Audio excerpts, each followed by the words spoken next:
এক ব্যক্তি রমাদানের আগে পিতামাতার সাথে মনোমালিন্য হয়েছে, মতভেদ হয়েছে, রমাদানে সে কি করবে?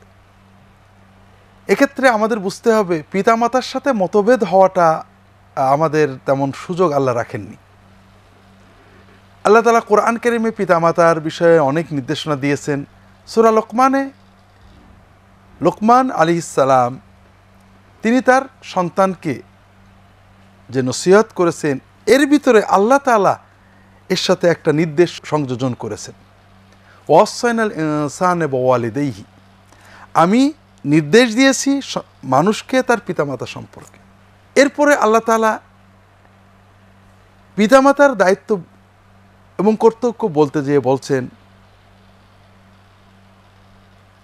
যে তোমার দায়িত্ব হলো আনিশকুরলি ওয়ালে ওয়ালিদাইক, তুমি আল্লাহ বলছেন তুমি আমার প্রতি কৃতজ্ঞ হও, পিতামাতার প্রতি কৃতজ্ঞ হও।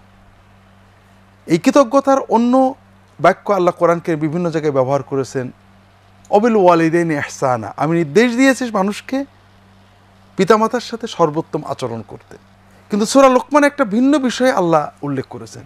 তিনি কি বলছেন? ওয়াইন জাহাদাকা আলা আন তুশরিকা বি মা লাইসা লাকা বিহি ইলম ফালা তুতিউহুমা ওয়া সাহিবহুমা ফিদ দুনিয়া মারুফা, তোমার পিতামাতা যদি তোমার উপরে চাপ দেন যে তুমি শিরিক করো, তাহলে তুমি তাদের আনুগত্য করো না, তবে দুনিয়াতে তাদের সাথে ভালো ব্যবহার করবে। দর্শক লক্ষ্য করুন, শিরকে পূর্বের আয়াতে সবচেয়ে বড় অন্যায়, অপরাধ, পাপ বলা হয়েছে, জুলম আজিম বলা হয়েছে। পিতামাতা শুধু শিরক করছেন না, পিতামাতা সন্তানকে শিরক করতে চাপ দিচ্ছেন, বাধ্য করতে চাচ্ছেন। সেক্ষেত্রেও সন্তানকে অনুমতি দেওয়া হয়নি পিতামাতার সাথে খারাপ আচরণ করার। তুমি তাদের নির্দেশ মানবে না, তাদের নির্দেশ মতো তুমি পাপ করতে পারো না, কিন্তু তাদের সাথে তুমি খারাপ আচরণ করতে পারো না। দুনিয়াতে তাদের সাথে ভালো আচরণ তোমাকে করতে হবে। কাজেই পিতামাতা অন্যায় করতে পারেন, অন্যায় বলতে পারেন, তাদের অন্যায়, তবে আমার জন্য তাদের সাথে মতভেদ করার, তাদের সাথে ঝগড়া করার, তাদের সাথে দুর্ব্যবহার করার অনুমতি আল্লাহ দেননি। এটা রমাদান, গায়ের রমাদান, যে কোনো সময় যদি পিতামাতার সাথে কোনো কারণে মতভেদ হয়, তাহলে আমাদের দ্রুত তাদের কাছে ক্ষমা নেওয়া, তাদের কাছ থেকে ক্ষমা চেয়ে নেওয়া, তাদের সাথে সম্পর্ক সুন্দর করা আমাদের উপর অত্যন্ত গুরুত্বপূর্ণ দায়িত্ব।